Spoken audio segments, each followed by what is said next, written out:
We're willing to sit down and talk with them, but it appears that that's not going to happen imminently. They have to take some serious steps before we get there.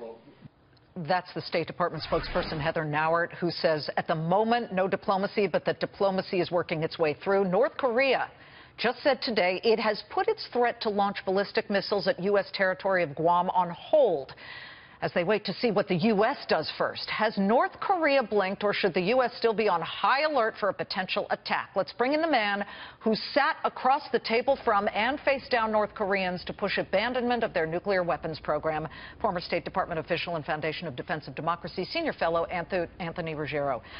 Welcome, sir. Thank you for joining us. Did the North Koreans blink? I don't believe anything they say.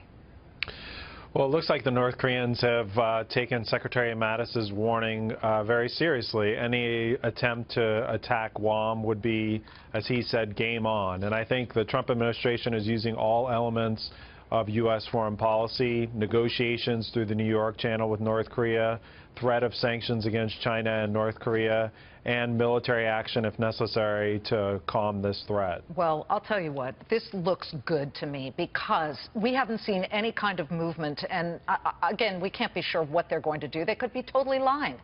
But the president did something very smart. He threatened China with this intellectual property smackdown. China steals so much from us.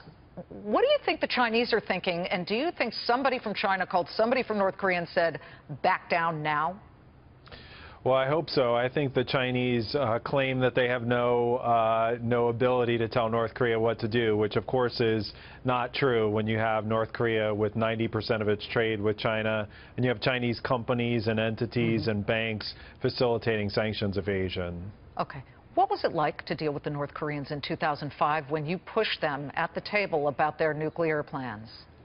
Well, the North Koreans have been clear. Unfortunately, we're not willing to listen to them. They're not interested in negotiating away their nuclear program. They've been clear. The 2005 deal fell apart because we insisted on verification, and they were not interested in actually giving up those weapons. Same thing happened in the 90s. And right now, what we need is robust sanctions to get the U.S. leverage if we are going to negotiate. Yeah, so it looks smart that the administration's going through China to get at North Korea. Anthony Ruggiero, thank you so much for joining us.